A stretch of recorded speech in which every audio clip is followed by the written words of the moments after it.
Bonjour, bienvenue à vous tous dans cette vidéo. Elle sera la première d'une série ayant pour but de vous présenter le parti ainsi que les principales idées du mouvement royaliste.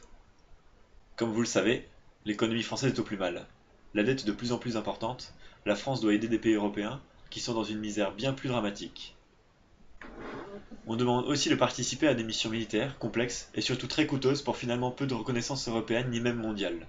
Les cerveaux français fuient notre pays, pour des contrées lointaines. Nous perdons chaque jour que Dieu fait, notre souveraineté, au profit d'une dictature bruxelloise où la finalité sera un gouvernement européen centralisé. À l'origine, l'idée était bonne.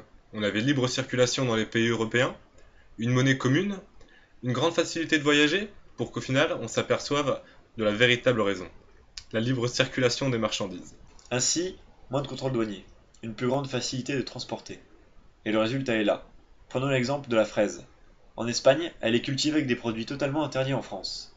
Mais on se retrouve sur les étals des distributeurs, en toute légalité, au détriment des agriculteurs français, qui eux les vendent plus cher et de meilleure qualité, mais sans véritable succès.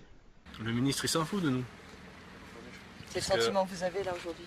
Ben oui.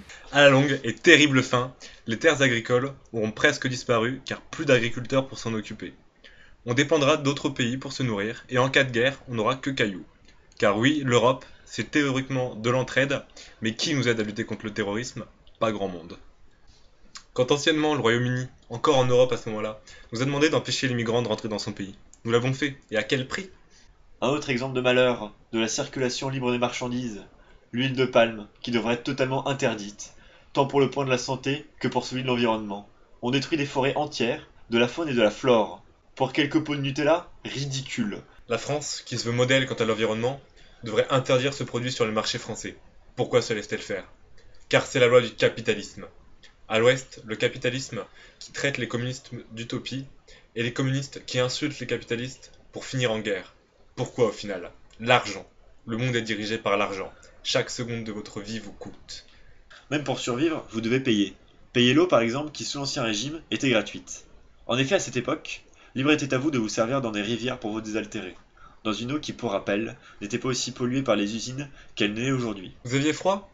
Eh bien la France avait près de chez vous des bois pour vous chauffer, tant que vous n'en abusiez point, et surtout, n'en faisiez pas de commerce. Dès le début du XVIIe siècle, la nécessité de loi pour la conservation des forêts est énoncée par Lebret dans les termes suivants.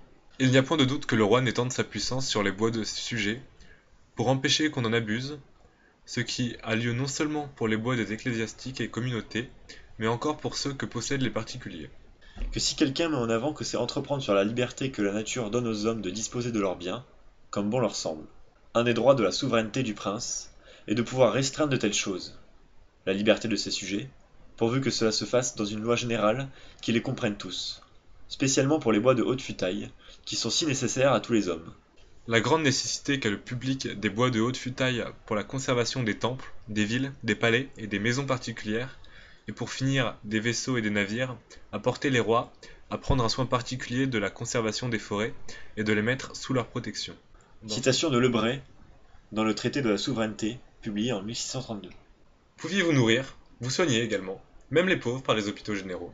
Mais notre parti n'a pas pour volonté de revenir dans un temps révolu, dans le faste d'un Louis XIV ou du château de Versailles, mais de montrer que la monarchie n'était pas tyrannique comme on nous l'énonce.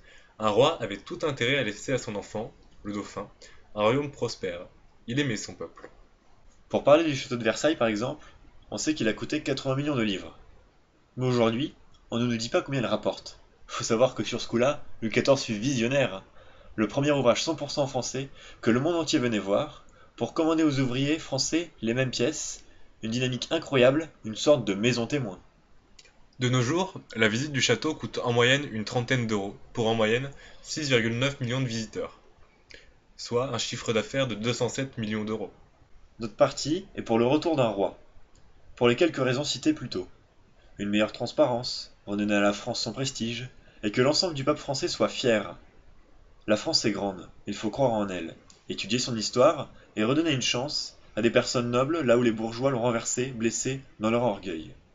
Sur ce, nous vous remercions d'avoir écouté et vous disons à bientôt.